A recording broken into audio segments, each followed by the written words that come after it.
गांव के छोटे से घर में रहने वाला राजू एक गरीब किसान का बेटा था।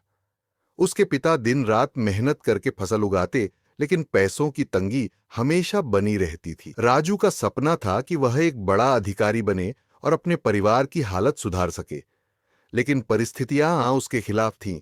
न पैसे थे, न ही अच्छी पढ़ाई के साधन। राजू पढ़ाई में बहुत अच्छा था, लेकिन किताबें खरीदने के लिए पैसे नहीं थे। गांव में एक छोटा सा सरकारी स्कूल था, जहां सीमित संसाधन थे। फिर भी वह अपनी पुरानी किताबों से पढ़ता और अध्यापकों से सवाल पूछकर सीखने की कोशिश करता। हर सुबह सूरज निकलने से पहले वह खेतों में पिता की मदद करता, फिर स्कूल जाता और वापस आकर पढ़ाई करता। गांव के कई लोग उसे कहते कि इतनी मेहनत करके क्या होगा, गरीब आदमी की तकदीर नहीं बदलती।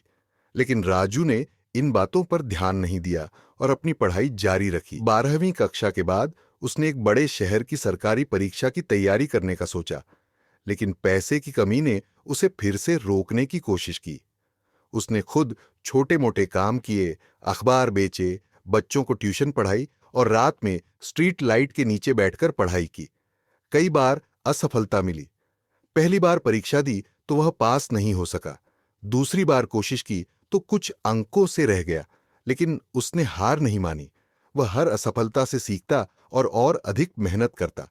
तीसरी बार जब उसने परीक्षा दी तो परिणाम देखकर उसकी आंखों में आंसू आ गए।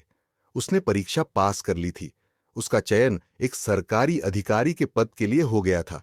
अब वही लोग जो कभी उसका मजाक उड़ाते थे, उसकी प्रशंसा कर रहे थे। राजू ने यह साबित कर दिया कि धैर्य और संघर्ष ही सफलता की असली कुंजी है।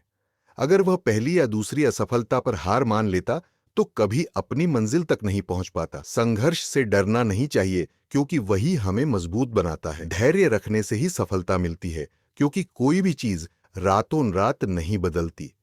अगर आप सच्चे दिल से मेहनत करें तो दुनिया की कोई ताकत आपको सफल होने से नहीं रोक सकती। आपका सपना क्या है? क्या आप भी राजू की तरह धैर्य और संघर्ष का रास्ता अपनाने के लिए तैयार